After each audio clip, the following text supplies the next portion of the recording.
All right, so as some of you may know, that I've been struggling with stress and anxiety, especially since I had my son last year.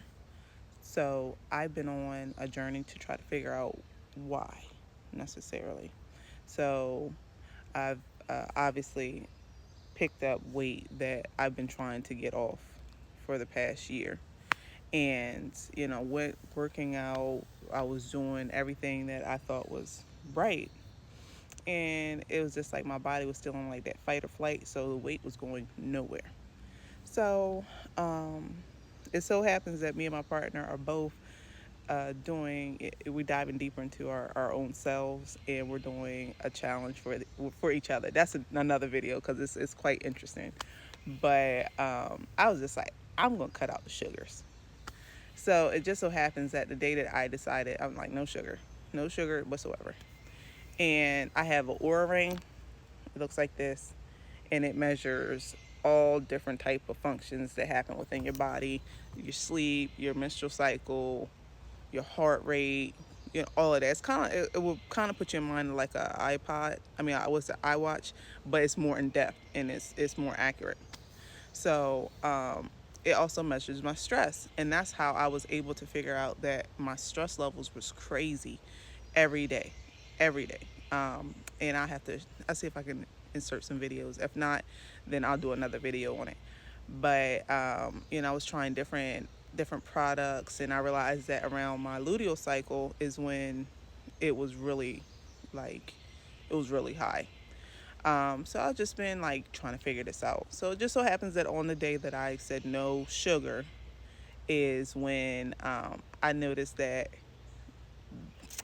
I stayed in a relaxed state or a restored state majority of the day, if not all of the day. Some points it was engaged, but that was it. And I was just like, the only thing difference is I didn't have sugar, and I was really more mindful about the things that I was ingesting.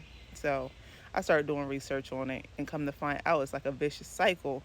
From what I can understand, that um, cortisol makes you want sugar. So like when you have high stress levels, cortisol. I'm probably saying this wrong. Y'all know what I'm saying.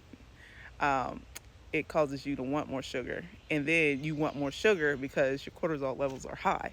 So it's like a vicious cycle.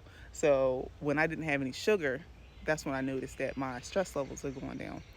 So I'm going to keep you guys up to date on what happens with that and how much weight I'm actually able to lose now that I don't have any sugar.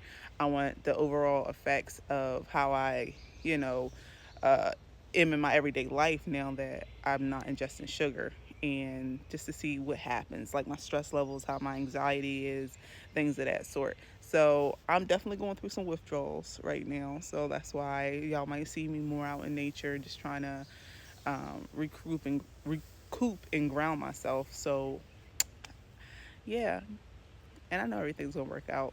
And it's like a situation where like better, so you have to do better. So that's where I'm at with it, and I'm okay. I'm okay, and I know that I'm guided and I'm protected, and I know everything's gonna work out and be okay. And I love myself enough to heal myself. So I now know what the issue is, and I have to go ahead and follow through with um, healing this issue. So y'all stay with me on the journey. I love you guys.